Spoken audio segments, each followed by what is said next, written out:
एक बार की बात है, देवी सत्यभामा भगवान श्री कृष्ण के पास आती है और उनसे पूछने लगती है। हे स्वामी, आप नित्य तुलसी को जल देते हैं और देवी रुक्मिणी नित्य तुलसी के पास दीपक जलाती है। इसके पीछे क्या रहस्य है? कृपया आप मुझे तुलसी को जल देने का और तुलसी के पास दीपक जलाने का महात्म्य सुनाइए। भगवान श्री कृष्ण कहते हैं, हे देवी सत्यभामा, तुमने अत्यंत महत्वपूर्ण प्रश्न किया है। देवी तुलसी लक्ष्मी का ही अवतार है। देवी तुलसी भगवान विष्णु को अत्यंत प्रिय है, इसीलिए यह मुझे भी सबसे अधिक प्रिय है। मासों में कार्तिक और वनस्पतियों में मुझे तुलसी प्रिय है। जो भी मनुष्य तुलसी को जल देता है, उस पर मेरी कृपा सदैव बनी रहती है। जो भी मुझे तुलसी पत्र डालकर भोग चढ़ाता है, मैं उसे प्रेम से स्वीकार करता हूं। तुलसी पत्र के बिना मैं किसी भी प्रकार का भोग स्वीकार नहीं करता हूं। हे देवी, अब मैं तुम्हें तुलसी को जल देने का और तुलसी के पास दीपक जलाने का महात्म्य सुनाता हूं, इसीलिए तुम इस कथा को ध्यान से सुनो।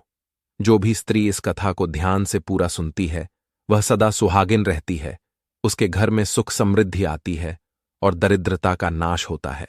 देवी सत्यभामा कहती है, हे स्वामी, मैं इस कथा को ध्यान से पूरा सुनूंगी। कृपया आप मुझसे वह कथा कहिए। तब भगवान श्री कृष्ण देवी सत्यभामा को वह कथा सुनाने लगते हैं।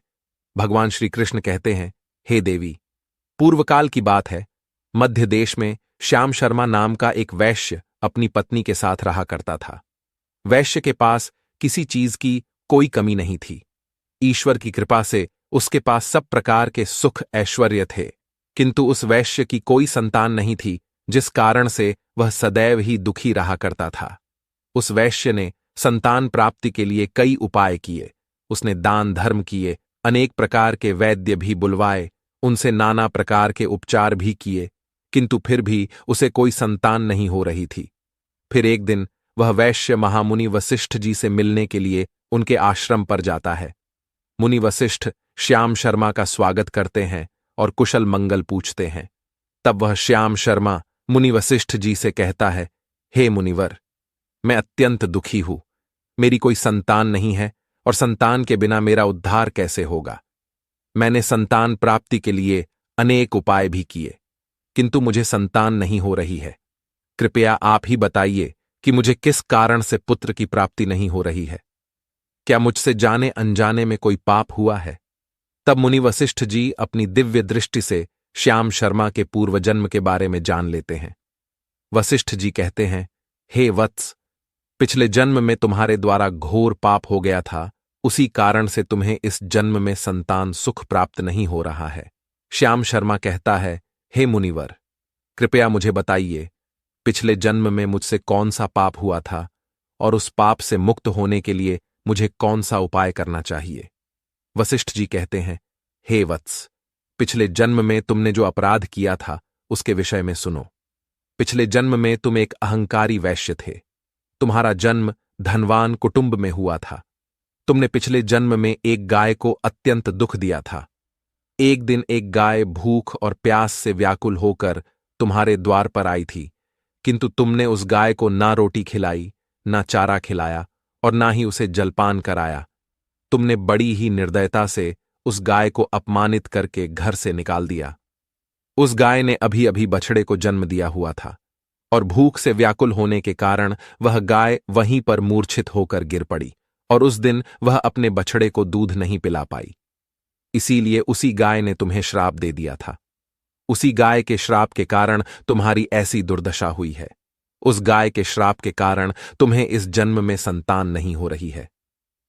वशिष्ठ जी की बात सुनकर उस श्याम शर्मा को बड़ा दुख हुआ और वह स्वयं को कोसते हुए कहने लगा, हाय, यह मैंने क्या किया। एक बेचारी दुखी गौ माता की सेवा नहीं की। मैंने बहुत बड़ा अपराध किया है और उसी का दंड मुझे भोगना पड़ रहा है। श्याम शर्मा वशिष्ठ जी से कहता है, हे मुनिवर, मुझसे बहुत बड़ा अपराध हुआ है। अब मैं इस पाप का प्रायश्चित कैसे करूं? कृपया आप ही मुझे मार्गदर्शन कीजिए। मैंने जो पाप किया है उससे मुक्ति का कोई तो उपाय अवश्य होगा। मैं अपना सब कुछ देकर उस पाप का प्रायश्चित करूंगा। कृपया आप ही कोई उपाय बताइए। मुझे संतान प्राप्ति कैसे हो सकती है? क्योंकि शास्त्र कहते हैं, पुत्र के बिना मनुष्य का उद्धार नहीं हो सकता। तब मुनि वशिष्ठ कहते हैं, हे वत्स, इस पाप का एक ही उपाय है, तुम पुत्र प्राप्ति के लिए पुत्रेष्ठ यज्ञ करो। इसी यज्ञ के फल स्वरूप तुम्हें संतान की प्राप्ति होगी। इस यज्ञ को संपन्न करके तुम ब्राह्मणों को भोजन कराओ, वस्त्र और गाय का दान करो, तभी तुम्हें इस पाप से मुक्ति मिलेगी। तब श्याम शर्मा वशिष्ठ जी को धन्यवाद देते हुए कहता है, हे मुनिवर, आपका कोटि कोटि धन्यवाद। मैं आपके कहे अनुसार अवश्य ही पुत्रेष्ठ यज्ञ करूंगा और ब्राह्मणों को गायों का दान करूंगा। इतना कहकर वह श्याम शर्मा शीघ्रता से अपने घर पर लौट आता है और अपनी पत्नी को सारी हकीकत सुनाता है। फिर वे दोनों ही पुत्रेष्ठ यज्ञ की तैयारी करते हैं। अनेक ऋषि मुनियों को निमंत्रण देकर वह श्याम शर्मा पुत्रेष्ठ यज्ञ संपन्न करता है और उन ऋषि मुनियों तथा ब्राह्मणों को गाय का दान करता है। यज्ञ के संपन्न होने के पश्चात यज्ञ की अग्नि से अग्निदेव प्रकट होते हैं और उस श्याम शर्मा से कहते हैं, हे श्याम शर्मा, आज तुम्हारा यज्ञ सफल हुआ है। तुमने पुत्र प्राप्ति के लिए यह यज्ञ किया था, इसीलिए तुम्हें मेरी कृपा से एक पुत्र की प्राप्ति होगी। किंतु तुम्हारे पुत्र की आयु केवल 18 वर्ष की ही होगी और 18 वर्ष समाप्त हो जाने के पश्चात तुम्हारे पुत्र की मृत्यु हो जाएगी। इतना कहकर अग्निदेव अंतर्ध्यान हो जाते हैं। पुत्रेष्ठ यज्ञ करके और अग्निदेव से पुत्र का वरदान प्राप्त करके वह श्याम शर्मा बहुत प्रसन्न तो हुआ, किंतु उसे बड़ा दुख भी हुआ। श्याम शर्मा ने सोचा, पुत्र न होने से अच्छा है, कम आयु वाला पुत्र ही ठीक है। फिर वह पहले की तरह अपने कार्य में लगा रहा। कुछ ही दिनों के पश्चात उसकी पत्नी ने गर्भ धारण किया। श्याम शर्मा ने पुत्र के जन्म से पूर्व किए जाने वाले सभी संस्कार किए और फिर उसे एक अत्यंत सुंदर पुत्र की प्राप्ति हुई। वह बालक बड़ा ही तेजस्वी दिखाई पड़ रहा था। श्याम शर्मा ने पुत्र के जन्म के बाद किए जाने वाले भी सभी संस्कार किए और पुत्र को गुरुकुल में शिक्षा प्रदान की। श्याम शर्मा का पुत्र जैसे जैसे बड़ा होने लगा, श्याम शर्मा को बहुत अधिक चिंता सताने लगी। फिर जब उसका पुत्र 16 वर्ष का हुआ तो श्याम शर्मा की पत्नी ने उससे कहा, हे नाथ, अब हमें अपने पुत्र का विवाह कर देना चाहिए। हमारा पुत्र अब विवाह के योग्य हो गया है। श्याम शर्मा ने कहा, हे प्रिय, विधि के विधान के अनुसार हमारे पुत्र की आयु केवल 18 वर्ष की ही है। 18 वर्ष के पश्चात हमारे पुत्र की मृत्यु हो जाएगी। इसीलिए हमें इसका विवाह करके किसी कन्या के जीवन को बर्बाद नहीं करना चाहिए। वह तो 2 वर्षों बाद विधवा हो जाएगी, फिर उसे जीवन में अनेक कष्ट सहन करने पड़ेंगे। लेकिन श्याम शर्मा की पत्नी नहीं मानी। वह अपने पुत्र का विवाह होता देखना चाहती थी। श्याम शर्मा की पत्नी कहती है, हे नाथ, कुछ भी हो, मैं अपने पुत्र को अविवाहित मरते हुए देख नहीं सकती। हमारे पास किस चीज की कमी है? हमारी पुत्रवधू इस संपत्ति को प्राप्त करके सुखी जीवन जी सकती है। इसीलिए अब आप संकोच न करें और हमारे पुत्र के लिए सुंदर कन्या की खोज करें। अपनी पत्नी के हठ के आगे श्याम शर्मा की एक न चली और फिर वह पुत्र के विवाह के लिए मान गया। फिर उसने पास ही के नगर में रहने वाले एक अत्यंत गरीब वैश्य की पुत्री के साथ अपने पुत्र का विवाह संपन्न किया। श्याम शर्मा की बहू का नाम सुभद्रा था। वह अत्यंत गुणवान, चरित्रवान और पतिव्रता नारी थी। वह अपने पति के मृत्यु की बात को नहीं जानती थी। सुभद्रा नित्य अपने सास ससुर और अपने पति की सेवा करने लगी। वह सभी के साथ बड़े प्रेम से रहती और कभी किसी की आज्ञा का उल्लंघन नहीं करती थी। उसने अपनी मधुर वाणी और कार्य कुशलता से सभी के मन को जीत लिया। इस प्रकार से 2 साल बीत गए और फिर वह समय निकट आ गया जब श्याम शर्मा के पुत्र की मृत्यु होने वाली थी। श्याम शर्मा को बड़ा भय लगने लगा। फिर एक दिन उसने अपनी बहू को बुलाया और उससे क्षमा मांगते हुए कहने लगा, हे बहू, तुम मुझे क्षमा कर देना। मैंने तुम्हारे साथ बड़ा अन्याय किया है। सुभद्रा ने कहा, हे ससुर जी, आप ऐसा क्यों कह रहे हैं? आप मुझे क्षमा मांगकर लज्जित न कीजिए। मैं आपसे छोटी हूँ, आपकी पुत्री के समान हूँ। कृपया आप संकोच न करते हुए आपके मन में जो भी बात है वह कहिए। मैं आपकी आज्ञा का पालन अवश्य करूंगी। फिर श्याम शर्मा कहने लगा, हे पुत्री, तुम कल्याणी हो, तुम एक महान पतिव्रता हो, किंतु मेरे पुत्र के साथ तुम्हारा विवाह होने से पूर्व मैंने तुमसे एक बात छिपाई है। हमें पुत्र की प्राप्ति पुत्रेष्ठ यज्ञ करने के बाद हुई थी, और अग्निदेव ने हमें यह कहते हुए पुत्र प्राप्ति का आशीर्वाद दिया था कि हमारे पुत्र की आयु केवल 18 वर्ष की होगी। 18 वर्ष के बाद हमारे पुत्र की मृत्यु हो जाएगी। अपने ससुर की बात सुनकर सुभद्रा ने कहा, हे ससुर जी, बस इतनी सी बात, आप चिंता न कीजिए। मैं आपको वचन देती हूँ कि आपकी पुत्रवधू मैं कभी विधवा नहीं होगी। आपके पुत्र के प्राणों की रक्षा मैं करूंगी। आप बस मुझे एक दीपक, जल का घड़ा और एक गाय लाकर दीजिए। मेरे पति के प्राणों की रक्षा इन्हीं से होगी। सुभद्रा की बात सुनकर श्याम शर्मा को बड़ा आनंद हुआ और वह कहने लगा, हे बहू, जैसी तुम्हारी इच्छा, मैं तुम्हें वह सब चीजें लाकर देता हूं। इतना कहकर श्याम शर्मा ने अपनी बहू को वह तीनों चीजें लाकर दी। फिर जब वह दिन निकट आ गया जिस दिन सुभद्रा के पति की मृत्यु होने वाली थी, उस दिन सुभद्रा ने सुबह उठते ही तुलसी को जल चढ़ाया और उसे प्रणाम करते हुए तुलसी के पौधे पर एक चुनरी बांध दी और तुलसी माता से प्रार्थना की, हे तुलसी माँ, मैं आपको चुनरी चढ़ा रही हूँ, कृपया अब तुम ही मेरे सुहाग की रक्षा करना। फिर सुबह के समय यमराज का एक दूत श्याम शर्मा के पुत्र के प्राण लेने के लिए उसके घर पर आ गया। जैसे ही वह घर में प्रवेश करने लगा, तब तुलसी के पौधे ने उसे रोक दिया और कहा, हे यमदूत, इस घर में निवास करने वाली स्त्री ने मुझे चुनरी चढ़ाई है और इसीलिए अब इसके सुहाग की रक्षा मैं कर रही हूँ। तुम इसके घर में प्रवेश नहीं कर सकते। इतना कहकर तुलसी ने यमराज के उस दूत को घर में जाने से रोक दिया। वह दूत भयभीत होकर सुभद्रा के पति के प्राण लिए बगैर ही यमपुरी लौट गया।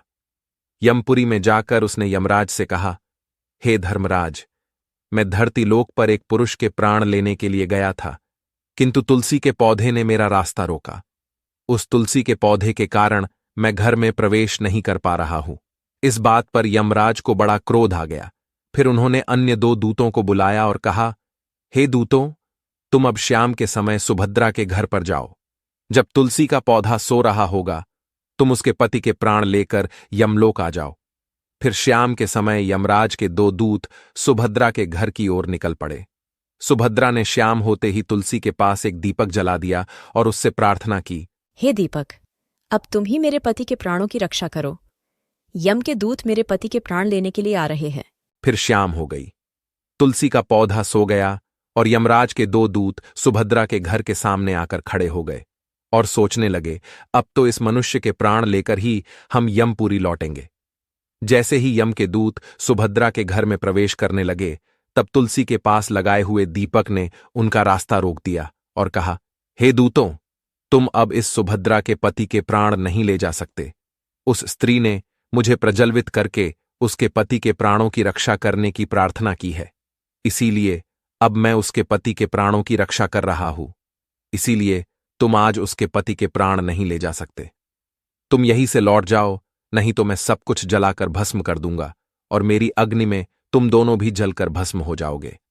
उस दीपक की बात सुनकर यमराज के दोनों दूत अत्यंत भयभीत हो गए और फिर से लौटकर यमराज के पास चले गए। वहां पर जाकर उन्होंने यमराज को सारा वृतांत सुनाते हुए कहा, हे धर्मराज, आपकी आज्ञा का पालन करते हुए हम दोनों शाम के समय उस पुरुष के प्राण लेने के लिए गए थे, किंतु तुलसी के पास लगाए हुए दीपक ने हमारा रास्ता रोक दिया, इसीलिए हम खाली हाथ ही लौट आए हैं। यह सुनकर यमराज को बड़ा क्रोध आ गया। फिर उन्होंने अन्य 4 दूतों को बुलाया और कहा, हे दूतों, अब तुम सुबह उस सुभद्रा के जागने से पहले जाओ और उसके पति के प्राण लेकर आ जाओ। यमराज की आज्ञा पाकर वे यम के दूत सुबह सुभद्रा के घर की तरफ जाने लगे, लेकिन इधर सुभद्रा ने रात को ही घर के दरवाजे के सामने जल से भरा हुआ लोटा रख दिया और उससे प्रार्थना की, हे जल देवता, अब आप ही मेरे पति की रक्षा कीजिए। यम के 2 दूत मेरे पति के प्राण लेने के लिए आ रहे हैं। अब आप ही मेरे सुहाग की रक्षा कर सकते हैं। इतना कहकर वह सुभद्रा सोने के लिए चली गई। इधर यम के दूत सुबह सुभद्रा के जागने से पहले ही उसके घर पर पहुंच गए। जैसे ही वे घर के अंदर प्रवेश करने लगे, तब उस लोटे के अंदर भरे हुए जल ने कहा, हे दूतों, रुक जाओ, अब तुम इस घर में प्रवेश नहीं कर सकते। यह घर अब मेरी सुरक्षा में है। मैं सुभद्रा के पति के प्राण तुम्हें लेकर जाने नहीं दूंगा। अगर तुमने इस घर में प्रवेश किया तो मैं नरक की अग्नि को बुझा दूंगा, जिसमें सारा नरक लोक डूब जाएगा। ये सुनकर यमराज के वे चारों दूत घबरा गए और एक दूसरे की तरफ देखकर उस स्थान से भाग गए। वे सभी यम के दूत यमराज के पास लौट गए और उनसे कहने लगे, हे धर्मराज, आपकी आज्ञा का पालन करने के लिए हम चारों सुबह सुभद्रा के जागने से पहले ही उसके पति के प्राण लेने के लिए पहुंच गए थे, किंतु सुभद्रा के घर के बाहर रखे हुए जल के लोटे ने हमारा मार्ग रोक लिया और इसी कारण से हम उसके घर में प्रवेश नहीं कर सके। अब यमराज को बहुत ही अधिक क्रोध आ गया। इस बार उन्होंने 8 यमदूतों को बुलाया और कहा, हे यमदूतों, अब शीघ्रता से जाओ और बलपूर्वक उस मनुष्य के प्राण खींचकर यमलोक लेकर आओ। फिर वे 8 यमदूत यमराज की आज्ञा का पालन करते हुए पृथ्वीलोक पर उस सुभद्रा के घर के पास आते हैं तो देखते हैं उस सुभद्रा के घर के सामने एक गाय खड़ी है। सुभद्रा ने यमदूतों के आने से पहले ही अपने घर के सामने गाय को बांध दिया था और गौमाता से विनती की थी, हे गौमाता, आज यमदूत मेरे पति के प्राण लेने के लिए आ रहे हैं। अब आप ही मेरे सुहाग की रक्षा कर सकती हो। हे गौमाता, मैं आपकी शरण में आई हूँ, कृपया मुझे विधवा होने से बचा लीजिए। उस गाय ने कहा, हे पुत्री, तुम चिंता मत करो, तुम्हारे पति के प्राणों की रक्षा मैं स्वयं करूंगी। मेरे होते हुए यम के दूत तुम्हारे घर में प्रवेश नहीं कर पाएंगे, इसीलिए तुम चिंता से मुक्त होकर घर में अपने पति की सेवा करो। फिर जैसे ही वे यमदूत घर के अंदर प्रवेश करने के लिए आगे बढ़ते हैं, तब वह गाय उन्हें रोक देती है और कहती है, हे यमदूतों, तुम यहीं से लौट जाओ। इस घर में तुम लोग प्रवेश नहीं कर सकते। इस घर की रक्षा मैं कर रही हूँ। मेरे रहते कोई भी इस घर के अंदर प्रवेश नहीं कर सकता। यदि तुमने घर के अंदर प्रवेश करने का प्रयत्न किया तो मैं तुम सभी को श्राप दे दूंगी। अगर तुम्हें इस घर के अंदर प्रवेश करना है तो तुम्हें पहले मेरे प्राण लेने पड़ेंगे और तुम सभी को गौहत्या का पाप लगेगा, जिसका कोई प्रायश्चित नहीं है। वहां पर उपस्थित सभी यमदूत गाय के द्वारा श्राप देने की बात सुनकर भयभीत हो गए। वे जानते थे कि गाय के द्वारा दिए गए श्राप से कोई मुक्त नहीं कर सकता और गौहत्या तो संसार का सबसे जघन्य अपराध और महापाप है, जिसका कोई प्रायश्चित भी नहीं है। इसीलिए वे सभी वहां से लौटकर यमराज के पास चले गए। यमपुरी जाकर उन यमदूतों ने यमराज को सारा वृतांत सुनाते हुए कहा, हे धर्मराज, उस सुभद्रा के पति के प्राणों की रक्षा एक गाय कर रही है। उस गाय ने हमें श्राप देने की बात कही, इसीलिए हम सभी भयभीत होकर वापस लौट आए हैं।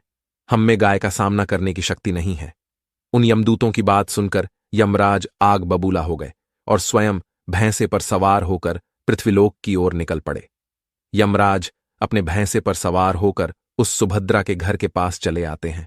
यमराज को अपने घर के सामने खड़ा हुआ देखकर सुभद्रा भयभीत हो जाती है और जल्दी से आकर यमराज के चरण स्पर्श करके उन्हें नमस्कार करती है और उनकी स्तुति करने लगती है। हे सूर्य तनय यमराज, आप तो तीनों लोकों के प्राणियों पर कृपा करने वाले महान देवता है। इस संसार के समस्त प्राणियों के पाप और पुण्य का लेखा जोखा आप अपने पास रखते हैं। हे न्याय के देवता धर्मराज, मैं सत्य धर्म का पालन करने वाली पतिव्रता स्त्री हूँ। मैं आपको बारंबार नमस्कार करती हूँ। कृपया मुझे आशीर्वाद दीजिए। सुभद्रा के द्वारा की गई स्तुति से यमराज अत्यंत प्रसन्न होते हैं और उसे अनजाने में ही सदा सुहागिन रहो ऐसा कहकर आशीर्वाद देते हैं। फिर जब यमराज सुभद्रा के पति के प्राण ले जाने के लिए आगे बढ़ते हैं तो सुभद्रा कहती है, हे धर्मराज, आपने अभी मुझे सदा सुहागिन रहने का आशीर्वाद दिया है और अब आप मेरे पति के प्राण लेने जा रहे हैं। इससे तो आपका आशीर्वाद झूठा साबित हो जाएगा। यह सुनकर धर्मराज रुक जाते हैं और सुभद्रा की ओर देखकर मुस्कुराने लगते हैं।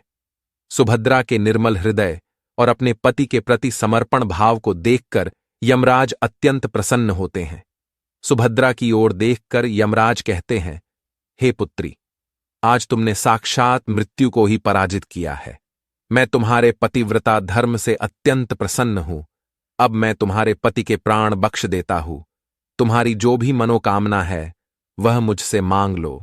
तब सुभद्रा ने कहा, हे धर्मराज, मैं अपने पति के लिए 100 वर्ष की आयु मांगती हूँ। मेरे लिए मेरे पति ही परमेश्वर है। मैं अपने पति को छोड़कर जीवित नहीं रह सकती, इसीलिए आप मुझे यही वरदान दीजिए। तब यमराज प्रसन्न होकर कहते हैं, तथास्तु, हे कल्याणी, आज से जो भी स्त्री अपने घर के सामने तुलसी का पौधा लगाती है, तुलसी के पास शाम को दीपक जलाती है, जिस घर के सामने गाय बंधी होती है, और जो स्त्री अपने घर के सामने जल का लोटा रखती है, उसके घर में कभी मेरे दूत प्रवेश नहीं करेंगे। इतना कहकर यमराज उस स्थान से अंतर्ध्यान हो जाते हैं।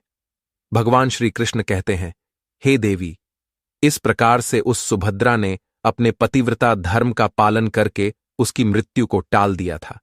इसीलिए जो भी स्त्री अपने घर के सामने तुलसी का पौधा लगाती है, रोज शाम को तुलसी के पास दीपक जलाती है, उसके घर में मृत्यु प्रवेश नहीं करती है। जिस घर के सामने गाय बंधी होती है, उस घर में कभी दुख दरिद्रता नहीं आती है।